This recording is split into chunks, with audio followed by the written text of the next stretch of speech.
Welcome to Athletes on the Rise Online Training. My name is Eric. We're going to continue with a lower extremity evaluation. We're going to do a needle wall test. You can use this for a multitude of different reasons.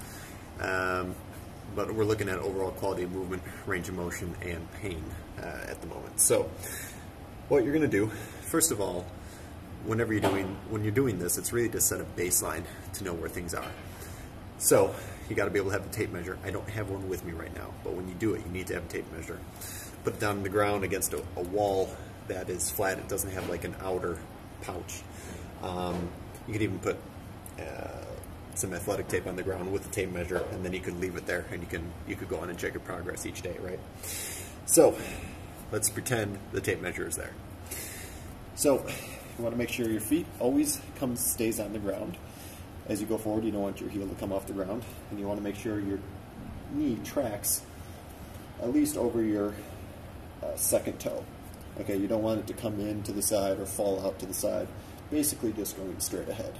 All right, so you're just kind of finding where that end range of motion is.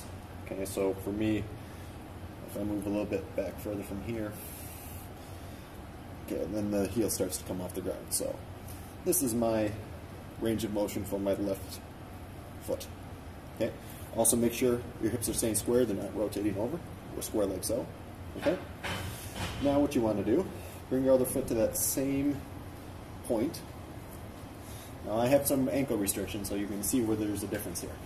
Okay, so now as I go forward, as you see, now we have a little bit of change. Okay. So what I do then is I just start to bring it forward some.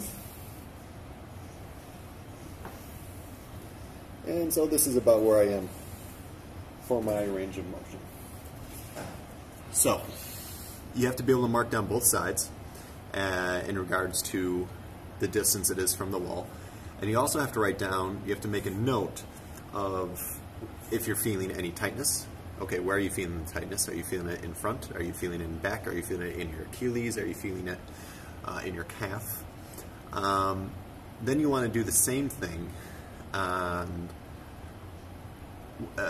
in regards to pain. Okay, so you feel pain in front, you feel it in back, etc., etc. So any kind of things you're feeling, make a note of it. So that's with a bent leg. You can do a similar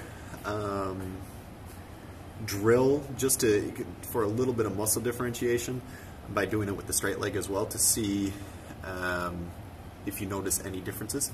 A little bit different of a setup. So what you do, very similarly, is now we're going to be working on the back leg.